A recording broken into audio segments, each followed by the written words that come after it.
प्रयागराज के करछना में भारी हिंसा आ बवाल भइल बा। आगजनी तोड़ फोड़ आ ऊ हो पुलिस के साथे पुलिस के गाड़ी तूड़ देहल गयल, पटकल जाता, लाठी डंडा से पीटल जाता, यहाँ तक कि पुलिसों पे हमला कइल गइल बा। तो नमस्कार, गोड़ छू के प्रणाम करतनी। हम अमरदेव सिंह बिहारी। बिहारे में खाली जंगल राज नहीं खे, उत्तरो प्रदेश में बा। भले उत्तर प्रदेश के मुखिया योगी आदित्यनाथ बारे, ओहू जा जौन बा पुलिस के ऊपर हमला हो गयल।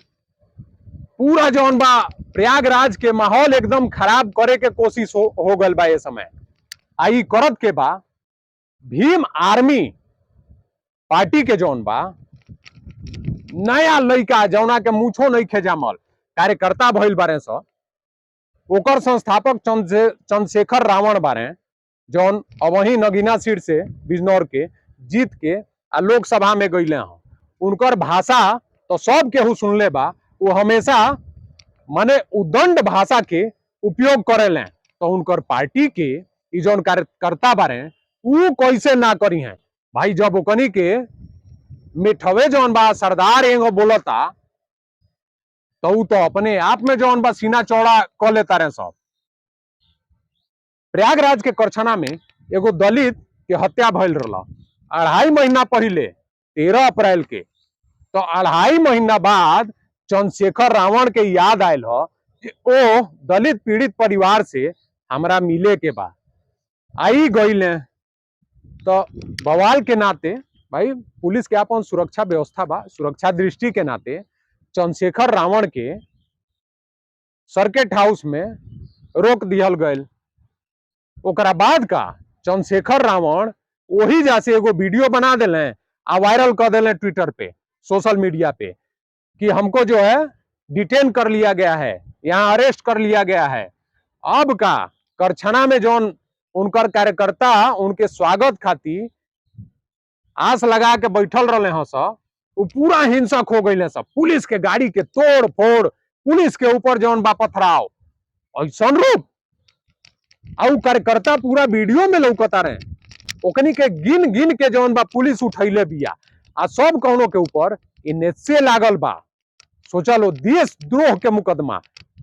हमार तो कहना मी बा ये से बढ़ानो कौनो अगर आरोप ओकरे ऊपर धारा बनी तो उहो लगावल जात।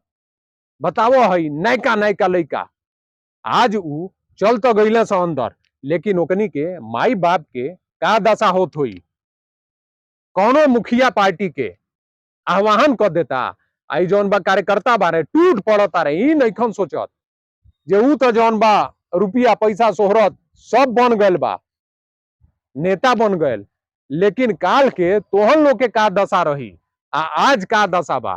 2 रुपया कहीं से मिले के नहीं खे, और ना तो जमानत खाती बूढ़ माई बाप दर दर भटकी। बतावलो यही राजनीति करबलो बह बिला गइल बारलो। आज के जौन हई जनरेशन के नायका लइका बारे, इन्हन के तो कौनो कामे नहीं खे। एमे तनी देश के प्रधानमंत्री के भी माने सोचे के चाहिए।